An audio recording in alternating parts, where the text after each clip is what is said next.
Price lord brothers and sisters. நமது சாயலாகவும் நமது ரூபத்தின்படியேயும் மனுஷனை உண்டாக்குவோமாக என்று சிருஷ்டிப்பின் போது தேவனாகிய கர்த்தர் கூறும் இந்த வசனம் திருத்துவத்தை நிலைநிறுத்துகிறதா? திருத்துவக்காரர்கள் இந்த வசனத்தை ட்ரினிட்டிக்கு ஒரு பெரிய ஆதாரமா பார்க்குறாங்க. இங்கே நமது நாம் என்று கர்த்தர் சொல்லுகிற இந்த வார்த்தை இரண்டு தேவர்களோடு அவர் பேசுகிறாரா என்பதை இந்த படிப்பினையில நம்ம ஆராய்ந்து பார்க்கலாம். இதற்கான அடிப்படை வசனம் ஆதியாகமம் 1:26 வசனம். பின்பு தேவன் நமது சாயலாகவும் நமது ரூபத்தின்படியேயும் மனுஷனை உண்டாக்குவோமாக, அவர்கள் சமுத்திரத்தின் மச்சங்களையும் ஆகாயத்து பறவைகளையும் மிருக ஜீவன்களையும் பூமி அனைத்தையும் பூமியின் மேல் ஊறும் சகல பிராணிகளையும் ஆழக்கடவர்கள் என்றார். இந்த வசனத்துல நமது என்று 2 முறை எழுதப்பட்டிருக்குது. இதுல இருந்து நம்ம என்ன புரிஞ்சுக்கலாம்? கர்த்தர் கூட இருக்கிற 2 தேவர்களோடு பேசுகிறாரா? ட்ரினிட்டிக்காரவங்க இதை சொல்லுவாங்க, பிதாவாகிய தேவன் சிருஷ்டிப்பின் போது இந்த வார்த்தைய குமாரனிடமும் மற்றும் பரிசுத்தாவியுடனும் பேசுகிறார் என்பதை அவங்க இதற்கு ஆதாரமா சொல்லுகிறார்கள். வசனத்துல எங்கேயுமே பிதாவோடு கூட 2 தேவர்கள் இருந்தார்கள் அப்படின்றது எங்கேயும் எழுதப்படல அப்படின்றத நம்ம புரிஞ்சுக்கலாம். அவர் இந்த காரியத்தை யாரிடம் பேசுகிறார் என்பதை நாம் புரிந்து கொள்வதற்கு முன்னாடி நாம் தேவனின் முழு சாயலா அல்லது 3இல் 1 சாயலா என்பதை நாம் புரிந்து கொள்ள வேண்டும். தேவன் தன்னுடைய சாயலாகவே மனிதனை படைத்தார். ட்ரினிட்டி படி பார்த்தீங்கன்னாக்க பிதா ஒரு தனிநபர், அவர் ஒரு தேவன். குமாரன் ஒரு தனிநபர், அவர் இன்னொரு தேவன். பரிசுத்த ஆவியானவர் இன்னொரு நபர், அவர் 3வது தேவன். பிதாவுக்கும் பரிசுத்த ஆவியானவருக்கும் அவர்களுக்கு சரீரம் கிடையாது அப்படின்றத நம்ம புரிஞ்சுக்கிறோம். யோவான் 4:24 தேவன் ஆவியா இருக்கிறார் என்று எழுதி இருக்கிறது. பிதாவுக்கு சரீரம் கிடையாது, பரிசுத்த ஆவியானவருக்கும் சரீரம் கிடையாது, குமாரன் ஒருவருக்கு மட்டும்தான் சரீரம் இருக்குது. நமது சாயலாக படைப்போம் என்று கர்த்தர் சொல்லும் பொழுது மனிதனாகிய நாம் தேவனின் முழு சாயலா அல்லது 3இல் 1 பங்கு சாயலா என்பதை நாம் புரிந்து கொள்ள வேண்டும். நாம் கடவுளின் முழு சாயலாக படைக்கப்பட்டிருக்கிறோம், 3இல் 1 பங்கு சாயலாக இல்லை என்பதை நாம் உணர்ந்து கொள்ள வேண்டும். ஆதியாகமம் 1:27 வசனம். தேவன் தம்முடைய சாயலாக மனுஷனை சிருஷ்டித்தார், அவனை தேவ சாயலாகவே சிருஷ்டித்தார், ஆணும் பெண்ணுமாக அவர்களை சிருஷ்டித்தார். இந்த வசனத்துல 2 காரியங்களை நம்ம புரிஞ்சுக்கலாம். முதலாவது, தேவன் தம்முடைய சாயலாகவே மனுஷனை சிருஷ்டித்தார். மனிதன் தேவனுடைய 100% சாயல் என்பதை நாம் உணர்ந்து கொள்ள வேண்டும். நாம் 3இல் 1 பங்கு சாயல் கிடையாது, தேவனுடைய 100 பங்கு சாயலாகவே மனிதன் படைக்கப்பட்டிருக்கிறான் என்பதை நாம் புரிந்து கொள்ள வேண்டும். மேலும் இந்த வசனத்துல 3 முறை சிருஷ்டித்தார் சிருஷ்டித்தார் சிருஷ்டித்தார் என்று எழுதப்பட்டிருக்கிறது. சிருஷ்டித்தார் என்று 3 முறை எழுதப்பட்டிருக்கும் பொழுது இங்க தேவன் தனியாகத்தான் மனிதனை சிருஷ்டிக்கிறார், கூட இருக்கிற 2 தேவர்களோடு சேர்ந்து அவர் சிருஷ்டிக்கவில்லை என்பதை நாம் புரிந்து கொள்கிறோம். தேவன் பேசும் பொழுது பன்மையிலே பேசுகிறார், ஆனால் சிருஷ்டிக்கும் பொழுது ஒருமையிலே சிருஷ்டிக்கிறார். அப்படியானால் யாரோடு தேவன் பேசினார் என்பதை நாம் கேள்வி கேட்டு பார்க்கணும். மீண்டும் இதை நல்லா நம்ம புரிஞ்சுக்கலாம். கர்த்தராகிய தேவன் சிருஷ்டிக்கும் பொழுது அவர் தானாக தனிமையாக ஒருவராக சிங்குலரா சிருஷ்டிக்கிறார். ஆனால் சிருஷ்டிப்பதற்கு முன்னாடி அவர் பன்மையிலே பேசுகிறார். யாரோடு கர்த்தர் இதை பேசுகிறார்? அப்படியானால் நமது சாயலாகவும் நமது ரூபத்தின்படியேயும் மனுஷனை உண்டாக்குவோமாக என்று தேவனாகிய கர்த்தர் பேசும் பொழுது யாரோடு அவர் பேசுகிறார்? கர்த்தர் தன்னுடைய தூதர்களோடு பேசுகிறார் என்பதை நாம் வேத வாக்கியங்களின் மூலமா புரிந்து கொள்ள முடியும். கர்த்தர் தூதர்களோடு நமது என்று பேசிவிட்டு அவர் சிருஷ்டிக்கும் பொழுது சிருஷ்டித்தார் சிருஷ்டித்தார் சிருஷ்டித்தார் என்று ஒருமையில தான் ஆதியாகமம் 1:27 3 முறை எழுதப்பட்டிருக்குது. அவர் பன்மையில பேசினாலும் தூதர்களோடு பேசும் பொழுது அவர் பன்மையில பல தூதர்கள், கோடிக்கணக்கான தூதர்கள் இருப்பதனால பன்மையில தூதர்களிடம் பேசுகிறார். நமது சாயலாக நமது ரூபத்தின்படியே என்று பன்மையில் பேசிவிட்டு சிருஷ்டிக்கும் பொழுது கர்த்தர் ஒருவராய் அவர் சிருஷ்டிப்பை உண்டு பண்ணுகிறார் என்பதை நாம் புரிந்து கொள்ள முடியும். நாம் நமது என்று கர்த்தர் பேசும் பொழுதெல்லாம் தூதர்களோடு பேசுகிறார். சிருஷ்டிப்பின் போது தூதர்கள் பிதாவோடு இருந்தார்களா? இதற்கான ஒரு முக்கியமான ஆதாரத்தை நம்ம பார்க்கலாம். சிருஷ்டிப்பின் போது தூதர்கள் பிதாவோடு இருந்தார்களா? யோபு 38:4 மற்றும் 7 வசனம். நான் பூமியை அஸ்திபாரப்படுத்துகிற போது நீ எங்கே இருந்தாய்? நீ அறிவாளியானால் அதை அறிவி. அப்பொழுது விடியற் காலத்து நட்சத்திரங்கள் ஏகமாய் பாடி தேவபுத்திரர் எல்லாரும் கம்பீரித்தார்களே. இந்த வசனத்துல சிருஷ்டிப்பை பத்தி கர்த்தர் பேசுறார். நான் பூமியை அஸ்திபாரப்படுத்துகிற பொழுது, கர்த்தர் பூமியை அஸ்திபாரப்படுத்துகிற பொழுது, அதாவது சிருஷ்டிப்பின் பொழுது தேவபுத்திரர் எல்லாரும் கம்பீரித்தார்களே. யார் இந்த தேவபுத்திரர்? The sons of God. Sons of God, தேவபுத்திரர் என்கிற வார்த்தை யோபு புஸ்தகத்தில் நிறைய தடவை எழுதப்பட்டிருக்குது. யோபு 1ஆம் அதிகாரம் 6ஆம் வசனத்திலையும் மற்றும் யோபு 2ஆம் அதிகாரம் 1ஆம் வசனத்திலையும் தேவபுத்திரர் என்று எழுதப்பட்டிருக்குது. பரலோகத்தில் ஒரு டிவைன் கவுன்சில், ஒரு மீட்டிங்கை வந்துட்டு கர்த்தர் நடத்துறாரு. அந்த மீட்டிங்ல, அந்த டிவைன் கவுன்சில்ல வந்துட்டு தேவபுத்திரர் அவர்கள் இருந்தார்கள் என்பதை நாம் பார்க்கிறோம். இந்த தேவபுத்திரர்கள் வேற யாரும் கிடையாது, தேவ தூதர்களை குறிக்கிற ஒரு வார்த்தை. யோபு புஸ்தகத்தில் 1ஆம் அதிகாரம் மற்றும் 2ஆம் அதிகாரம், இப்பொழுது நாம் படித்த 38ஆம் அதிகாரத்திலும் தேவபுத்திரர் என்கிற வார்த்தை தேவ தூதர்களை குறிக்கிற ஒரு வார்த்தை. தேவ தூதர்கள் கர்த்தரோடு சிருஷ்டிப்பின் போது இருந்தார்கள் என்பதற்கு இந்த வசனம் ஒரு மிக முக்கியமான சாட்சியாக இருக்கிறது.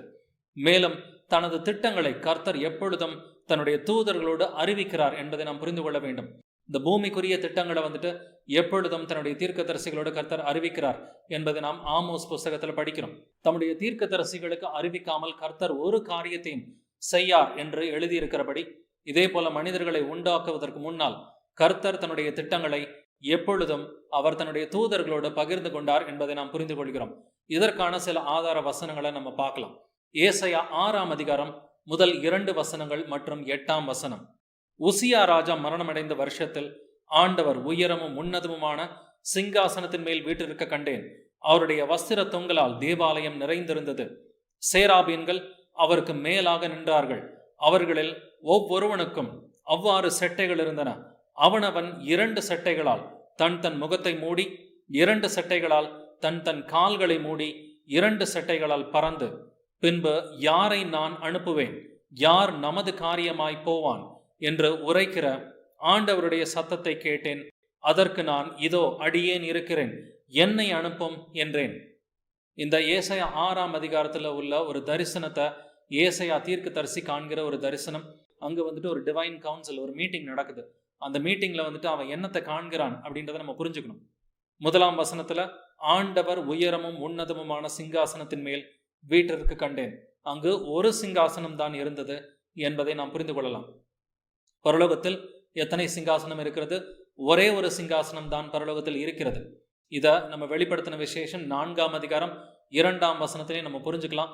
பரலோகத்தில் ஒரு சிங்காசனம் தான் இருந்தது. அதிலே எத்தனை பேர் வீட்டிருந்தார்கள்? 3 கடவுள்கள் வீட்டிருக்கவில்லை. அதிலே ஆண்டவர் ஒருவர் தான் வீட்டிருந்தார் என்பதையும் இந்த வசனத்துல நம்ம பார்க்கிறோம். ஏசாயா 6:2 கர்த்தரோடு கூட எப்பொழுதும் தூதர்கள் இருந்தார்கள் என்பதை புரிந்து கொள்ளலாம். சேராபீன்கள் அவருக்கு மேலாக நின்றார்கள். சேராபீன்கள் என்றால் அவர்கள் ஒரு விதமான தூதர்கள். இந்த தூதர்கள் வந்துட்டு எப்பொழுதும் கர்த்தரோடு கூட இருந்தார்கள் என்பதை நாம் புரிந்து கொள்கிறோம். மேலும் கர்த்தர் வந்துட்டு இங்க பன்மையில ஒரு வார்த்தையை சொல்றார். யாரை நான் அனுப்புவேன், யார் நமது காரியமாய் போவான். இங்க கர்த்தர் ஒருமையிலையும் பேசுறாரு, பன்மையிலையும் பேசுறார். யாரை நான் அனுப்புவேன் என்று ஒருமையில வந்துட்டு பேசுறாரு. யார் நமது காரியமாய் போவான் என்று பன்மையிலையும் கர்த்தர் பேசுறார். யாருகிட்ட பேசுறாரு? தன்னோடு கூட இருந்த தூதர்களோடும் தன்னோடு ஆவிக்குள்ளாயிருந்த ஏசாயாவோடும் தான் கர்த்தர் வந்துட்டு இந்த காரியத்தை பேசுறார். எப்பொழுதும் பரலோகத்துல ஒரு டிவைன் கவுன்சில், ஒரு மீட்டிங் நடக்கும் பொழுது கர்த்தர் யாரோடு பேசுவார்? அந்த மீட்டிங்ல இருக்கிற நபர்கள் யார்? அந்த மீட்டிங்ல, அந்த டிவைன் கவுன்சில் இருக்கிறவர்கள் எப்பொழுதும் தூதர்களாகத்தான் இருக்கிறார்கள். 1-2 நேரங்களில் வந்துட்டு ஏசாயா போன்ற மனிதர்கள் ஆவிக்குள்ளாகி போறாங்க. இல்லாட்டினா யோவான் போன்ற மனிதர்கள், இல்ல அப்போஸ்தலன் பவுல் போன்ற மனிதர்கள் ஆவிக்குள்ளாகி பரலோகத்திற்கு போயிருக்கிறாங்க. இப்படி இவர்கள் ஆவிக்குள்ளாகி போகும் பொழுது அங்க நடக்கிற மீட்டிங்கை வந்துட்டு இவங்க பார்த்துருக்கிறாங்க 1-2 முறை. ஸோ இப்ப கர்த்தர் யாரோடு நமது காரியமாய் போவான் என்று பேசும் பொழுது பதில் சொல்றது யாரு? ஏசாயாவே பதில் சொல்றாங்க. அப்படி இருக்க கர்த்தர் வந்துட்டு யார்கிட்ட நமதுன்னு சொல்லி சொல்றாரு? தன்னை சுற்றி இருக்கிற தூதர்கள் மற்றும் ஆவிகள், இவர்களோடு தான் கர்த்தர் நமது என்கிற வார்த்தையை அவர் பயன்படுத்துகிறார். கர்த்தர் எப்பொழுதும் நமது, நாம் என்று பேசும் பொழுதெல்லாம் தன்னுடைய தூதர்களோடு தான் பேசுகிறார். இதற்கு இன்னொரு சாட்சி வசனத்தையும் பார்க்கலாம். 1 ராஜாக்களின் புஸ்தகம் அதிகாரம் 22 வசனங்கள் 19 முதல் 21 வரை. அப்பொழுது அவன் சொன்னது, கர்த்தருடைய வார்த்தையை கேளும். கர்த்தர் தம்முடைய சிங்காசனத்தின் மேல் வீற்றிருக்கிறதையும் பரம சேனையெல்லாம் அவரிடம் அவர் வலது பக்கத்திலும் அவர் இடது பக்கத்திலும் நிற்கிறதை கண்டேன். அப்பொழுது கர்த்தர், ஆகா போய் கீலேயாத்தில் உள்ள ராமோத்தில் விழும்படிக்கு அவனுக்கு போதனை செய்கிறவன் யார் என்று கேட்டதற்கு ஒருவன் இப்படியும் ஒருவன் அப்படியும் சொன்னார்கள். அப்பொழுது ஒரு ஆவி புறப்பட்டு வந்து கர்த்தருக்கு முன்பாக நின்று நான் அவனுக்கு போதனை செய்வேன் என்றது. இங்கே ஒரு டிவைன் கவுன்சில பரலோகத்தில் நடக்கிற ஒரு மீட்டிங்கை வந்துட்டு நம்ம புரிஞ்சுக்கலாம். இந்த ஒரு பரலோகத்தில் இருக்கிற மீட்டிங்ல என்ன நடக்குதுன்றதை நம்ம பார்க்கலாம். 19ஆம் வசனத்துல கர்த்தர் தம்முடைய சிங்காசனத்தின் மேல் வீற்றிருக்கிறதையும், பரலோகத்துல எத்தனை சிங்காசனம் இருக்குது? ஒரே ஒரு சிங்காசனம் தான் பரலோகத்தில் இருக்கிறது. அந்த சிங்காசனத்தில் எத்தனை பேர் வீற்றிருக்கிறார்கள்? 3 தேவர்கள் அல்ல, கர்த்தர் என்கிற ஒருவர் மட்டும்தான் அந்த சிங்காசனத்தில் வீற்றிருக்க கண்டேன் என்று இந்த வசனத்தில் எழுதப்பட்டிருக்குது. மேலும் கர்த்தருடைய அந்த சிங்காசனத்தின் வலது பக்கத்திலும் இடது பக்கத்திலும் யாரெல்லாம் நிற்கிறார்கள் என்பதை நாம் பார்க்கலாம். பரம சேனை எல்லாம் அவரிடம் அவர் வலது பக்கத்திலும் அவர் இடது பக்கத்திலும் நிற்கிறதையும் கண்டேன். பரம சேனை எல்லாம் அவருடைய சிங்காசனத்தின் வலது பக்கத்திலையும் இடது பக்கத்திலையும் நிற்குது. யார் இந்த பரமசேனை? இது தூதர்களை குறிக்கிற ஒரு வார்த்தை. கர்த்தர் தம்முடைய தூதர்களை வந்துட்டு சேனை என்கிற வார்த்தையால் பயன்படுத்துகிறார். 20ஆம் வசனத்துல ஆகாபு போய் கிளையாத்தில் உள்ள ராமோத்தில் விழும்படிக்கு அவனுக்கு போதனை செய்கிறவன் யார்? தன்னுடைய திட்டங்களை வந்துட்டு கர்த்தர் யாரோடு பகிர்ந்து கொள்கிறார்? தன்னுடைய தூதர்களோடு அவர் பகிர்ந்து கொள்கிறார் என்பதை இந்த வசனத்திலேயே நம்ம புரிந்து கொள்ள முடியும். மேலும் இதற்கு யார் பதில் சொல்கிறார்கள்? ஒருவன் இப்படியும் ஒருவன் அப்படியும் சொன்னார்கள்.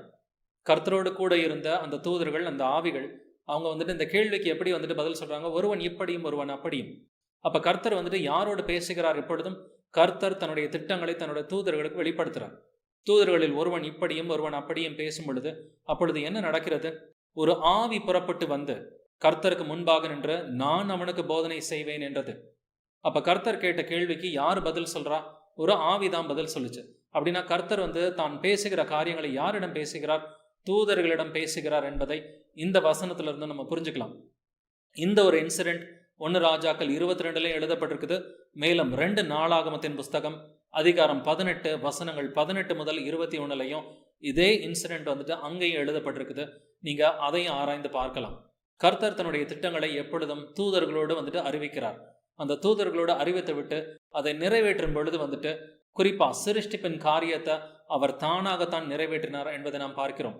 நமது சாயலாக நமது ரூபத்தின்படியே மனுஷனை உண்டாக்குவோமாக என்ற தேவனாகிய கர்த்தர் தன்னுடைய தூதர்களோடு தான் பேசுகிறார் என்பதை நாம் புரிந்து கொள்ளலாம். ஆனால் தூதர்களோடு பன்மையில பேசிவிட்டு அதுக்கப்புறம் சிருஷ்டிப்பின் போது கர்த்தர் என்ன பண்ணுகிறார்? அவர் சிருஷ்டித்தார் சிருஷ்டித்தார் சிருஷ்டித்தார், ஒருவராய் வானங்களை விரித்து அப்படின்னு சொல்லி ஒருமையில தான் எழுதப்பட்டிருக்குது. கர்த்தர் சிருஷ்டிப்பின் பொழுது ஒருமையாக சிருஷ்டித்தார். ஆனால் சிருஷ்டிப்புக்கு முன்னாடி பேசும் பொழுது தூதர்களோடு பன்மையிலே பேசுகிறார். தூதர்கள் கோடிக்கணக்கில் இருக்கிறதுனால அவர் பன்மையில தான் பேச வேண்டும். மேலும் இந்த நமது நாம் என்கிற காரியம் ராஜாக்களும் பயன்படுத்துகிற ஒரு பாஷை என்பதை நாம் புரிந்து கொள்ள வேண்டும். இதற்கு மெஜஸ்டிக் ப்ளூரல் இல்லைன்னா ராயல் லாங்குவேஜ்னு நம்ம சொல்லுவோம். இந்த பூமியின் ராஜாக்களும் இப்படித்தான் பேசுகிறார்கள். மேலும் வேதத்தில் உள்ள ராஜாக்களும் இப்படித்தான் பேசி இருக்கிறார்கள். இதற்கு சில சாட்சி வசனங்களை பார்க்கலாம். 2 சாமுவேலின் புஸ்தகம் அதிகாரம் 24 வசனம் 14. அப்பொழுது தாவீது காத்தை நோக்கி, கொடிய இடுக்கணில் அகப்பட்டிருக்கிறேன், இப்போது நாம் கர்த்தருடைய கையிலே விழுவோமாக, அவருடைய இரக்கங்கள் மகா பெரியது, மனுஷர் கையிலே விழாதிருப்பேனாக என்றான். தாவீது என்கிற ஒரு ராஜா, அவன் பன்மையில இங்க பேசுகிறான். என்ன பேசுகிறான்? நாம் கர்த்தருடைய கையில் விழுவோமாக. தாவீது ஒருவனாய் இருக்க நாம் என்கிற வார்த்தையை எதற்காக பயன்படுத்த வேணும்? அப்ப நாம் என்று சொன்னாலே 3 பேருன்னு சொல்லி எடுத்துக்கலாமா? 3 தாவீதுகள் இருந்தார்களா வேதத்தில்? இல்லையே. கர்த்தர் நாம் என்று சொல்லும் பொழுது 3 பேர் என்று திருத்துவக்காரர்கள் சொல்லுகிறார்கள். அப்பொழுது தாவீது நாம் என்று சொல்லும் பொழுது 3 தாவீது என்று நாம் எடுத்துக்கொள்ள முடியுமா? முடியவே முடியாது. இது ராஜாக்களுடைய பாஷை. எப்பொழுதும் ஒரு ராஜா பேசும் பொழுது தன்னுடைய கூட தன்னுடைய சபையிலே இருக்கிற மந்திரிமார்களையும் தன்னுடைய ஆலோசகர்களையும் தன்னுடைய படை தளபதிகளையும் சேர்த்து கொண்டு நாம் என்று பேசும் பழக்கம் ராஜாக்களுக்கு உண்டு. இந்த பூமியின் ராஜாக்களை இப்படி பேசும் பொழுது தேவாதி தேவன் ராஜாதி ராஜா என்று நம்முடைய தேவனாகிய கர்த்தருக்கு பட்டங்கள் சூட்டப்பட்டிருக்கிற தேவாதி தேவன் ராஜாதி ராஜாவா இருக்கிற தேவன், அவர் நாம் நமது என்று தன்னுடைய தூதர்களை சேர்த்து பேசும் பொழுது அதுல என்ன வந்துட்டு தவறு இருக்குது? நாம் நமது என்று சொல்லும் பொழுது கூட 2 தேவர்கள் இருந்தார்கள் என்று சொல்வது தேவதூஷணமாய் இருக்கிறது என்பதை நாம் புரிந்து கொள்ள வேண்டும். தாவீது நாம் என்கிற வார்த்தையை தனக்கு பயன்படுத்துகிறான் என்பதை பார்த்தோம். மேலும் தானியேல் அதிகாரம் 2 வசனம் 36, சொப்பனம் இதுதான், அதன் அர்த்தத்தையும் ராஜ சமூகத்தில் தெரிவிப்போம். தானியேல் ராஜா நேபுகாத்நேச்சரிடம் சொப்பனத்தை விளக்கி சொல்லிக் கொண்டிருக்கும் பொழுது அவன் என்ன சொல்லுகிறான்? அதன் அர்த்தத்தையும் ராஜ சமூகத்தில் தெரிவிப்போம் என்று பன்மையிலே பேசுகிறான். தானியேல் ஒரு தானியேலா அல்லது 3 தானியேலா? கர்த்தர் நாம் என்று சொல்லும் பொழுது 3 கர்த்தர்ன்னு சொல்றோம். ஆனா தானியேல் தெரிவிப்போம்னு சொல்லி பன்மையில பேசும் பொழுது ஒரு தானியேல தானே பார்க்கிறோம். இதற்கு பெயர் தான் மெஜஸ்டிக் ப்ளூரல், ராயல் லாங்குவேஜ் அப்படின்னு சொல்றோம். ராஜாக்களுடைய பாஷை இப்படித்தான் இருக்கும். ராஜாக்களிடம் பேசும் மற்ற நபர்களும் இப்படித்தான் பேச வேண்டும். எஸ்ரா புஸ்தகம் அதிகாரம் 4 வசனங்கள் 17 முதல் 18 வரை. அப்பொழுது ராஜா ஆலோசனை தலைவனாகிய ரெகுமுக்கும் கணக்கனாகிய சிம்சாயுக்கும் சமாரியாவில் குடியிருக்கிற மற்றுமுள்ள அவர்களுடைய வகையாராவுக்கும் நதிக்கு அப்புறத்தில் இருக்கிற மற்றவர்களுக்கும் எழுதி அனுப்பின பிரதியுத்தரமாவது, உங்களுக்கு சமாதானம். நீங்கள் அனுப்பின மனு நமது சமூகத்தில் தீர்க்கமாய் வாசிக்கப்பட்டது. இங்க சொல்லுகிற ராஜா ஒரு ராஜா என்பதை நாம் புரிந்து கொள்ள வேண்டும். இந்த ராஜா ஒரு பிரதியுத்தரத்தை ஒரு மனுவுக்கு எழுதுறான். அந்த மனு எப்படி படிக்கப்பட்டதான்? நீங்கள் அனுப்பின மனு நமது சமூகத்தில் என்று ராஜா பன்மையிலே பேசுகிறான். பேசுகிற ராஜா ஒருவனாய் இருக்க நமது என்று ராஜா ஏன் பன்மையில் பேச வேண்டும்? ராஜா தன்னுடைய சமூகத்தில் இருக்கிற, தன்னோட சபையிலே இருக்கிற மந்திரிமார்களையும் தன்னுடைய ஆலோசகர்களையும் தன்னுடைய படை தளபதிகளையும் சேர்த்து கொண்டுதான் நாம் நமது என்று பேசுகிறார். நான் என்று ஒரு ராஜா பேசினால் அது பெருமை என்று அர்த்தம். ஸோ ஒரு ராஜா எப்பொழுதும் தாழ்மையா இருக்கணும்னு சொல்லி விரும்பும் பொழுது அந்த ராஜா நான் என்று பேசாமல் நாம் என்றுதான் அந்த ராஜா பேசுவான். அதே போல இந்த பூமிக்குரிய ராஜாக்களை இப்படி நாம் நமது என்று பேசும் பொழுது, ராஜாதி ராஜா கர்த்தாதி கர்த்தா எப்பொழுதும் நாம் நமதுன்னு சொல்லும் பொழுது அது பன்மை கிடையாது அப்படின்றத நம்ம புரிஞ்சுக்கிறோம். மல்டிபிள் காட்ஸ் கிடையாது அப்படிங்கிறத நம்ம புரிஞ்சுக்கிறோம். ஒரே ஒரு கர்த்தர் பல தூதர்களோடு நாம் நமது என்று பேசுகிறார். எஸ்ரா 6ஆம் அதிகாரம் 12ஆம் வசனம். ஆகையால் இதை மாற்றவும் எருசலேமில் உள்ள தேவனுடைய ஆலயத்தை கெடுக்கவும் தங்கள் கையை நீட்டப் போகிற சகல ராஜாக்களையும் சகல ஜனங்களையும் தம்முடைய நாமத்தை அங்கே விளங்க பண்ணின தேவன் நிர்மூலமாக்க கடவர். தரியுவாகிய நாம் இந்த கட்டளையை கொடுத்தோம், இதன்படி ஜாக்கிரதையாய் செய்ய கடவது என்று எழுதி அனுப்பினான். பேசுகிற ராஜா தரியு என்கிற ஒரு மனிதன். தரியு என்கிற ஒரு மனிதன் அவன் என்ன சொல்றான்? தரியுவாகிய நாம் இந்த கட்டளையை கொடுத்தோம். தரியு ஒருவனாய் இருக்க நாம் என்று எதற்காக அவன் இங்கே சொல்ல வேண்டும்? இதுதான் ராஜாக்களுடைய பாஷை. எதற்கு பெயர் தான் மெஜஸ்டிக் ப்ளூரல், ராயல் லாங்குவேஜ் அப்படின்னு சொல்லுவோம். ஸோ ராஜாக்கள் எப்பொழுதும் நாம் நமது என்றுதான் பேசுவார்கள். எஸ்ராவின் புஸ்தகம் அதிகாரம் 7 வசனங்கள் 12 முதல் 13 வரை. ராஜாதி ராஜாவாகிய அர்த்தசஷ்டா பரலோகத்தின் தேவனுடைய நியாய பிரமாணத்தை போதிக்கிற உத்தம வேத பாரகனாகிய எஸ்ரா எனும் ஆசாரியனுக்கு பூரண சமாதானம் உண்டாக வாழ்த்தி எழுதுகிறது என்னவென்றால், நம்முடைய ராஜ்யத்தில் இருக்கிற இஸ்ரவேல் ஜனத்திலும் அதன் ஆசாரியரிலும் லேவியரிலும் உன்னோடே கூட எருசலேமுக்கு போக மனப்பூர்வமாயிருக்கிற யாவரும் போகலாம் என்று நம்மாலே உத்தரவாகிறது. இங்க பேசுகிற ராஜா அர்த்தசஷ்டா ராஜா. அர்த்தசஷ்டா ராஜா ஒரு ராஜா என்பதை நாம் புரிந்து கொள்கிறோம். ஆனா அந்த அர்த்தசஷ்டா அப்படிங்கிற ஒரு ராஜா என்ன சொல்றான்? 13ஆம் வசனத்தில் நம்முடைய ராஜ்யத்தில் என்று பன்மையிலே பேசுகிறான். ராஜா பன்மையில பேசினா அவன் ஒருவன் என்று நாம் புரிந்து கொள்கிறோம். ஆனா கர்த்தர் பன்மையில பேசினாக்க 3 கர்த்தர்னு சொல்றது தேவ தூஷணமா இருக்கிறது. மேலும் இதே வசனம் முடியும் பொழுது நம்மாலே உத்தரவாகிறது என்று அந்த ஒரு ராஜா ப்ளூரல்ல பேசுறான். ஸோ நம்மாலே என்பது இது பன்மை, இது ப்ளூரல். ஆனா ஒரு ராஜா நம்மாலே என்று பன்மையிலே இங்க பேசுகிறான். இதை போல அநேக வசனங்கள் உண்டு. எஸ்ரா அதிகாரம் 7 வசனம் 24. பின்னும் ஆசாரியரும் லேவியரும் பாடகரும் வாசல் காவலாளரும் நிதிநீமியரும் தேவனுடைய ஆலயத்தின் பணிவிடைக்காரருமான ஒருவன் மேலும் பகுதியாகிலும் தீர்வையாகிலும் ஆயமாகிலும் சுமத்தலாகாதென்று அவர்களை குறித்து உங்களுக்கு அறியப்படுத்துகிறோம். மீண்டும் ராஜா பன்மையில பேசுறான். அறியப்படுத்துகிறோம் என்று ப்ளூரல்ல பன்மையில தான் இங்க எழுதப்பட்டிருக்குது. ராஜா ஒருவனாய் இருந்தாலும் அறியப்படுத்துகிறோம் என்று பன்மையில பேசுகிறான். இதுதான் ராயல் லாங்குவேஜ், மெஜஸ்டிக் ப்ளூரல். இது ராஜாக்களுடைய பாஷை என்பதை நாம் புரிந்து கொள்கிறோம். நாம் நமது என்று கர்த்தர் பேசும் பொழுதெல்லாம் தன்னுடைய தூதர்களோடு தான் பேசுகிறாரே ஒழிய கர்த்தர் கூட இருக்கிற 2 தெய்வங்களோடு அவர் பேசவில்லை என்பதை இந்த வசனங்கள் மூலமா நம்ம புரிஞ்சுக்கலாம். நமது சாயலாகவும் நமது ரூபத்தின்படியேயும் மனுஷனை உண்டாக்குவோமாக என்று தேவனாகிய கர்த்தர் தன்னுடைய தூதர்களோடு பேசுகிறார். அவர் தன்னுடைய தூதர்களோடு அவர் பன்மையில பேசிவிட்டு சிருஷ்டிக்கும் பொழுது அவர் ஒருமையில தான் சிருஷ்டிக்கிறார். ஆதியாகமம் 2ஆம் அதிகாரம் 7ஆம் வசனம்.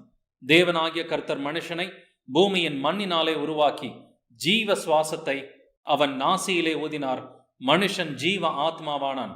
ஜீவ சுவாசத்தை அவன் நாசியிலே ஊதினார் என்று ஒருமையில தான் எழுதப்பட்டிருக்கு. இங்க சிங்குலர் தான் நம்ம பார்க்கிறோம், ப்ளூரல் கிடையாது. ஊதினார்கள் என்று ப்ளூரல் எழுதப்படல, ஊதினார் என்று ஒருமையில தான் வந்துட்டு இங்க எழுதப்பட்டிருக்குது. ஸோ கர்த்தர் மனிதனை சிருஷ்டிக்கும் பொழுது அவர் தனியாக சிருஷ்டித்தார். மனிதனுக்கு வந்துட்டு ஜீவ ஆத்மாவை வந்துட்டு கொடுக்கும் பொழுது அவர் ஜீவ சுவாசத்தை ஊதினார் என்று ஒருமையில எழுதப்பட்டிருக்குது. மேலும் ஆதியாகமம் 2ஆம் அதிகாரம் 18ஆம் வசனம், பின்பு தேவனாகிய கர்த்தர் மனுஷன் தனிமையாய் இருப்பது நல்லதல்ல, ஏற்ற துணையை அவனுக்கு உண்டாக்குவேன் என்றார். இங்க உண்டாக்குவேன் என்கிற வார்த்தையை நாம் கவனிக்க வேண்டும். உண்டாக்குவேன் என்பது இது சிங்குலர், இது ஒருமையில தான் கர்த்தர் வந்துட்டு இங்க பேசுகிறாரே ஒழிய அவர் பன்மையில் அவர் பேசவில்லை என்பதை நாம் புரிந்து கொள்கிறோம். ஆதியாகமம் 5ஆம் அதிகாரம் முதல் 2 வசனங்கள். ஆதாமின் வம்ச வரலாறு. தேவன் மனுஷனை சிருஷ்டித்த நாளிலே அவனை தேவ சாயலாக உண்டாக்கினார். அவர்களை ஆணும் பெண்ணுமாக சிருஷ்டித்து அவர்களை ஆசீர்வதித்து அவர்களை சிருஷ்டித்த நாளிலே அவர்களுக்கு மனுஷர் என்று பெயரிட்டார். 1ஆம் வசனம் முடியும் பொழுது தேவ சாயலாக உண்டாக்கினார் என்று எழுதப்பட்டிருக்குது. மனிதன் தேவனுடைய முழு சாயல் என்பதை நாம் புரிந்து கொள்ள வேண்டும். தேவனுடைய 3 1 பங்கு சாயல் கிடையாது. நாம் தேவனுடைய முழு சாயலாகவே படைக்கப்பட்டிருக்கிறோம் என்பதுதான் வேத சத்தியம். மேலும் 2வது வசனத்தோட முடிவில் மனுஷர் என்று பெயரிட்டார். பெயரிட்டார் என்று ஒருமையில தான் சொல்லப்பட்டிருக்கு, சிங்குலர்ல தான் அவர் பெயரிட்டார் என்பதை நாம் பார்க்கிறோம். பெயரிட்டார்கள் என்று பன்மையில வந்துட்டு வரவில்லை. அப்படி கர்த்தர் ஒருவராக வந்துட்டு படைத்திருக்கும் பொழுது, ஆனால் படைப்பதற்கு முன்னாடி அவர் பன்மையிலே பேசுகிறாரே, யாரோடு பேசுகிறார் என்பதை நாம் புரிந்து கொள்ள வேண்டும். மேலும் ஒரே ஒரு சிருஷ்டிகர் தான் நமக்கு இருக்கிறார் என்ற வேத வாக்கியங்கள் எல்லாம் சாட்சி கொடுக்கின்றன. எத்தனை சிருஷ்டிகர் இருந்தார் என்பதை நாம் பார்க்கலாம். ஏசாயா 44:24, உன் மீட்பரும் தாயின் கர்ப்பத்தில் உன்னை உருவாக்கினவருமான கர்த்தர் சொல்லுகிறதாவது, நானே எல்லாவற்றையும் செய்கிற கர்த்தர், நான் ஒருவராய் வானங்களை விரித்து நானே பூமியை பரப்பினவர். நல்லா கவனிச்சு பாருங்க இந்த வசனத்தை. நான் ஒருவராய் வானங்களை விரித்து நானே பூமியை பரப்பினவர். எத்தனை கர்த்தர் வானங்களை விரித்து உண்டாக்கினார்? ஒரே ஒரு கர்த்தர் என்பதை இந்த வசனத்துல நம்ம பார்க்கிறோம். நீங்க ஒரு கேள்வி கேட்கலாம், பிரதர் நீங்க ஒரு கர்த்தர் தான் வந்துட்டு உண்டாக்கினார் ஒருவராய் இந்த வசனங்கள் எல்லாம் காமிக்கிறீங்க, ஆனால் ஆதி ஆகமத்துல பரிசுத்த ஆவியானவரும் கர்த்தரோட இருந்தாரே அப்படின்னு வசனம் எழுதி இருக்குதே, இதுக்கு என்ன பதில் அப்படின்றத நீங்க கேட்கலாம். ஆதி ஆகமம் 1 அதிகாரம் முதல் 2 வசனங்கள். ஆதியிலே தேவன் வானத்தையும் பூமியையும் சிருஷ்டித்தார். பூமியானது ஒழுங்கின்மையும் வெறுமையுமாய் இருந்தது, ஆழத்தின் மேல் இருள் இருந்தது, தேவ ஆவியானவர் ஜலத்தின் மேல் அசைவாடி கொண்டிருந்தார்.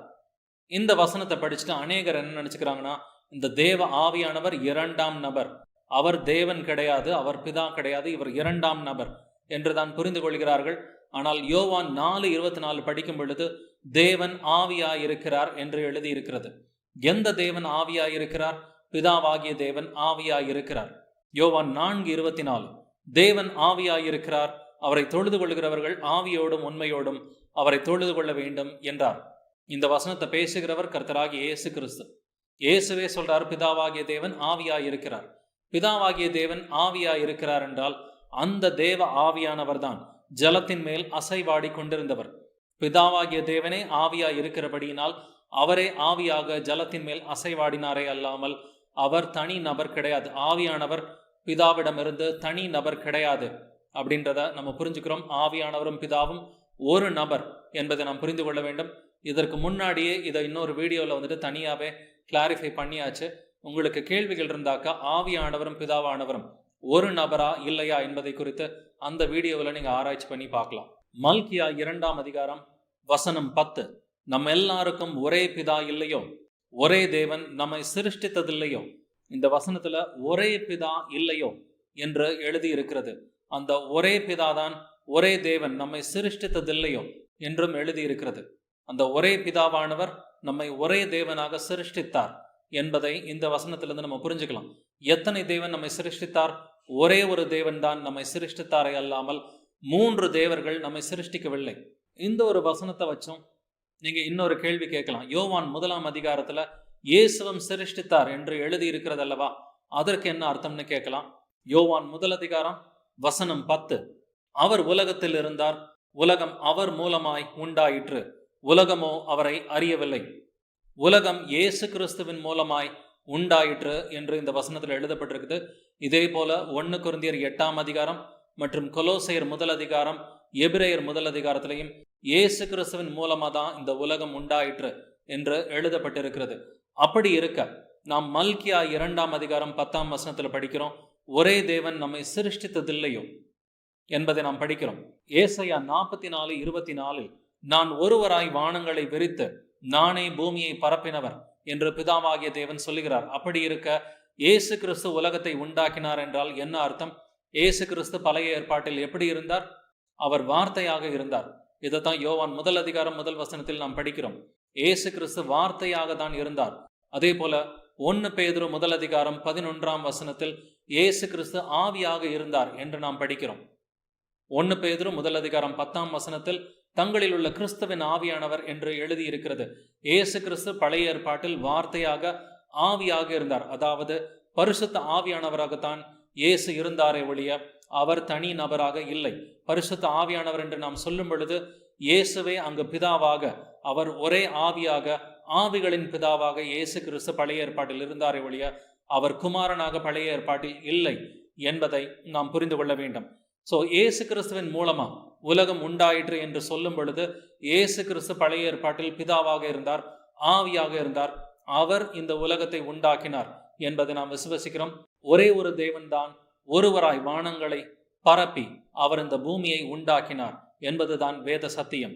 ஏசாயா 45ஆம் அதிகாரம் வசனம் 18 வானங்களை சிருஷ்டித்து பூமியையும் பெருமையாயிருக்க சிருஷ்டியாமல் அதை குடியிருப்புக்காக செய்து படைத்து அதை உருவேற்படுத்தின தேவனாகிய கர்த்தர் சொல்லுகிறதாவது, நானே கர்த்தர், வேறொருவர் இல்லை.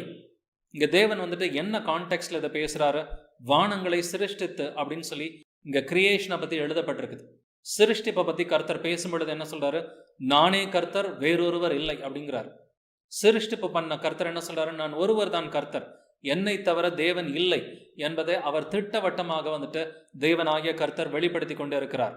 ஏசாயா அதிகாரம் 37 வசனம் 16 சேனைகளின் கர்த்தாவே, கேருபீன்களின் மத்தியில் வாசம் பண்ணுகிற இஸ்ரவேலின் தேவனே, நீர் ஒருவரே பூமியின் ராஜ்யங்களுக்கெல்லாம் தேவனானவர், நீர் வானத்தையும் பூமியையும் உண்டாக்கினீர். இங்கேயும் சிருஷ்டிப்பை பத்தி நம்ம படிக்கிறோம்.